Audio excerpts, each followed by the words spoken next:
What does it take to become a real estate agent? That's certainly a question that I had when I was thinking about joining this industry. Now, every state in the US is different about what their individual laws and regulations are around obtaining a real estate license. So it's managed on a state-by-state basis. I'm licensed in 2 states, in Kentucky and Indiana. So, I can't speak to what it's like in other states, but I can tell you for these 2, it's a pretty similar process. A lot of folks want to know what's the difference between a real estate agent and a realtor. When you get a real estate license, you become a real estate agent. A real estate agent is anyone who is licensed in the state to buy or sell real estate. A realtor is a special organization that is guided by an ethics code.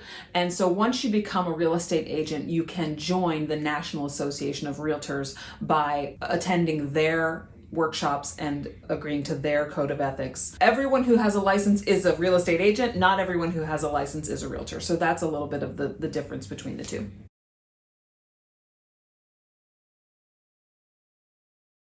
In Kentucky and Indiana, the first step in the process is to do real estate education. They call it pre-licensing education. Pre-licensing education is 90 hours in both Kentucky and Indiana. You can do it in person. There are real estate schools that you can go to, or you can do it entirely online. There are lots and lots of schools and options. Speaking from Louisville, Kentucky, there are programs in the Louisville area where it's evenings, weekends, where you can continue your current job and attend real estate school. There are programs that cram it in really quickly, so it's 90 hours and you can do it over the course of 2 weeks. I think that's the minimum amount of time that it would take you. Or you can spread it out, do a program that takes a few months. And if you decide to do it online, then you can do it at your own pace. Most real estate online programs suggest that you might finish in 6 months or less, depending on how quickly you move through the program. And you can do those programs in 2 weeks also. I was licensed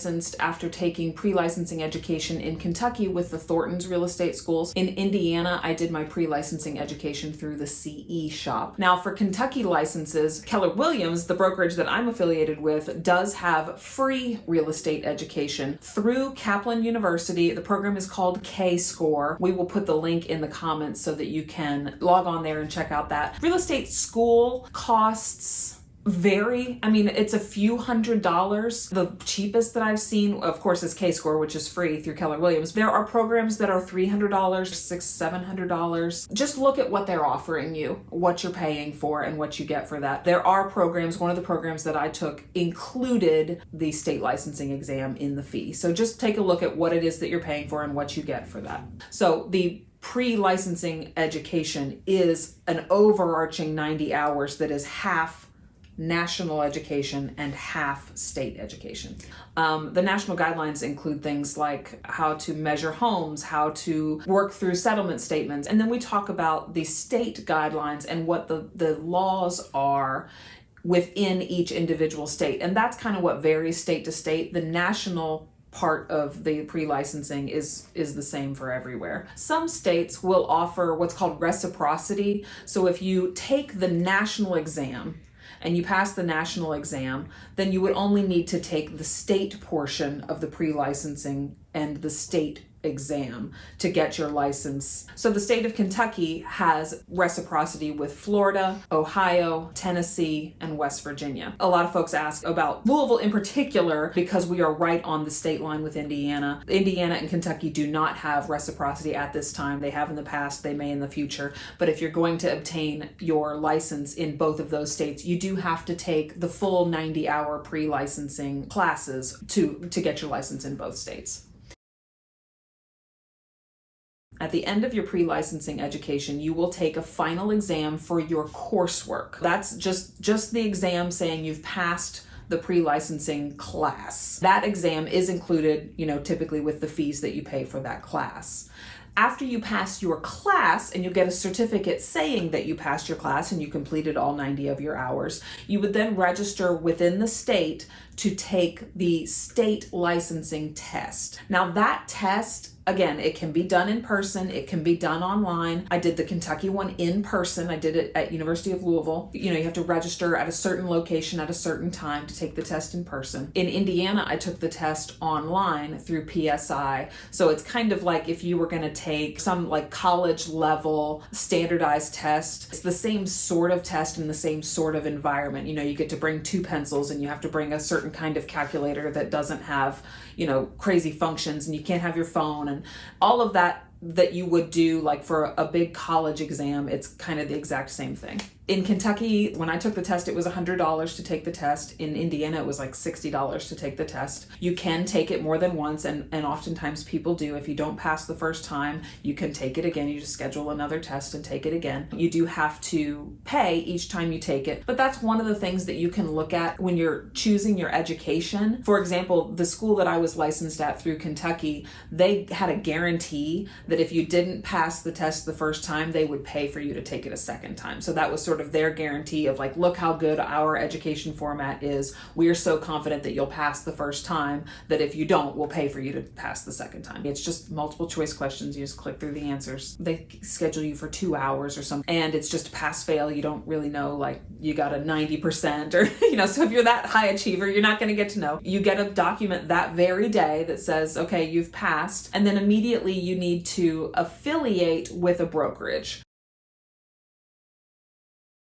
There are brokerages all over the state. Everybody offers different things. You can interview different brokerages and see what makes a good fit for you. You will, we call it hang your license or affiliate the license that you've just obtained with a brokerage. Real estate agents in Kentucky are not brokers, so they have to work under a broker. That's what the law says. In Indiana, real estate agents are called real estate brokers, but they still have to work under a managing broker. So you have to hang your license at a brokerage to begin the practice of real estate. There are there's documents and paperwork that have to be completed also with the state. In Kentucky, they do a background check that you have to be fingerprinted for.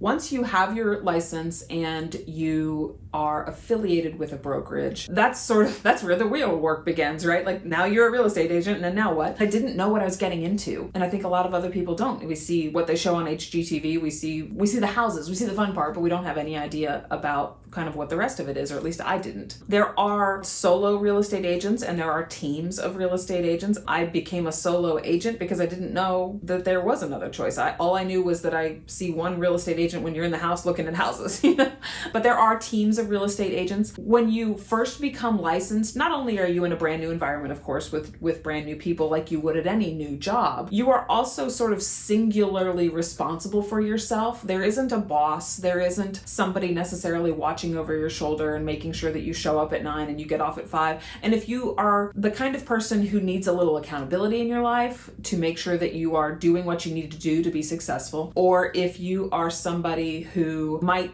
enjoy the environment of working with other people and around other people, then maybe a team environment would be the right fit for you. In my personal experience, I think for the whole first year that I was in this business, I just felt kind of siloed by myself, and like nobody cares where you are or what you're doing. And it's not that the people in our brokerage don't care about us. They care about us as people, but they have their own businesses to run, and we have our own businesses to run, and everybody's accountable for themselves. That's something that I feel like in hindsight, I wish I had known or thought through before I got into this business. If you're the type of person who really connects well with other people, I think you'd be a great real estate agent, because it is all about connecting with people, but that also can be a detriment when you are all of a sudden very much by yourself. Something to keep in mind.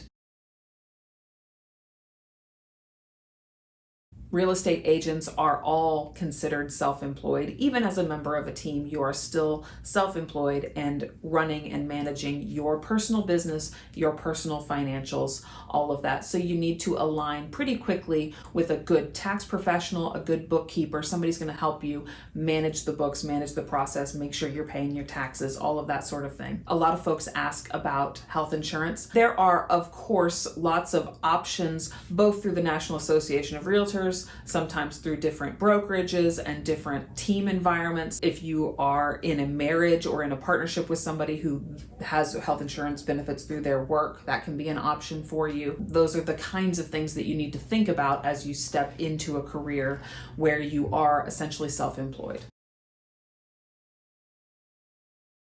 The cost to become a real estate agent is a huge question. I had the wrong idea. I thought that I needed to save $25,000 to become a real estate agent. And while that isn't necessarily true, it does take a little while to get your first closing. So you do want to make sure you're in a good place financially to suddenly stop having income from a job and start waiting for income from real estate. The initial cost, you're going to have your real estate education anywhere from $0 to $600 or $700. You're going to have your state licensing exam, maybe about $100. And then once you affiliate with a brokerage, there may be some brokerage fees that you pay on a monthly basis to be part of that brokerage. Every brokerage is going to be a little bit different, but that's one of the questions you can ask when you're interviewing different brokerages is what does that fee structure look like month to month? If you join a team, your expenses are going to be far lower. They're going to help you pay for your signs, your business cards, your website, all of those costs that are initial setup fees. If you decide to become a solo agent, then that's a cost you need to consider. Real estate signs cost about $100. Blew my mind. The lock boxes that we buy, the blue ones that go on doors, those are about $100. I would say a good round number would be to think about having $5,000 to start up your real estate career. That